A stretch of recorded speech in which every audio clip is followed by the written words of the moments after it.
6 days of rioting in a Negro section of Los Angeles left behind scenes reminiscent of war-torn cities. More than 100 square blocks were decimated by fire and looters, and few buildings were left intact.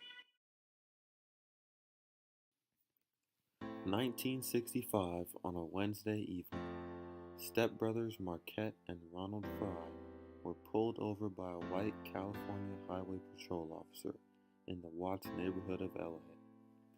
Marquette failed a sobriety test and began to panic as he was arrested. His anger rose from the thought of going to jail, and a scuffle broke out between him and one of the officers. Ronald joined in to protest the arrest, while a large crowd gathered around them. Backup police arrived at the scene under the impression that the crowd was hostile, which resulted in a fight between someone in the crowd and another officer. The Fry brothers' mom, Rena, showed up thinking that the police were abusing her son Marquette.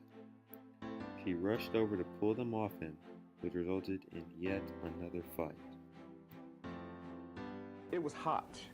It was unusually hot that day. All that August it was hot. But no one expected it to be this hot. Buildings looted and then burned all across the southern part of the city, stretching far beyond Watts itself. The trouble started when Marquette Fry was pulled over for drunk driving by CHP officer Lee Minicus. Things got worse when Officer Minicus insisted on towing Fry's car, meaning that he'd have to pay to get it out of impound, even though his mother lived less than a block away. It was the decision that broke the community's back. Years of quiet frustration over high unemployment, low-quality health care, and underachieving schools were about to end in fire and blood. They are pretty rough on the Negroes these days, you know. They don't mess with the, what you call them, the Caucasian people as much as they do with the Negroes. Gave one of them immigrants a job, took my job. I've been on the gig 5 years.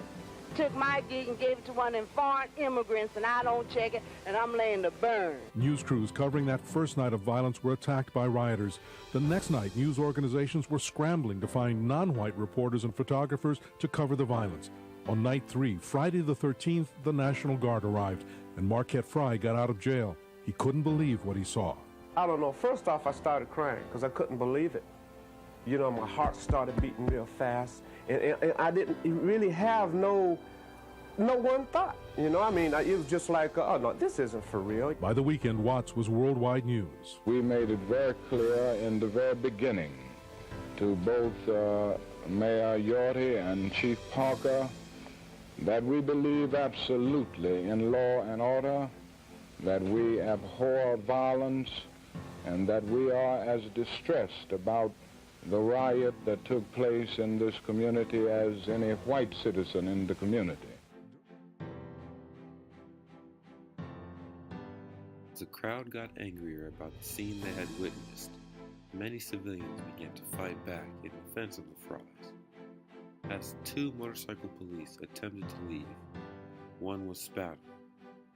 The police stopped and began to pursue the woman who they believed did it, while the crowd converged around them. The 2 police found Joyce Ann Gaines and arrested her for spitting at them. She resisted and was dragged out of the crowd, which, believing she was pregnant, became even angrier than ever. By then, the riot was in full force. People were throwing rocks and bottles at the buses and cars that had been stalled in traffic because of the escalating incident. Most of the 34 dead were black citizens, and the Los Angeles Police Department's or National Guard's actions were deemed justifiable.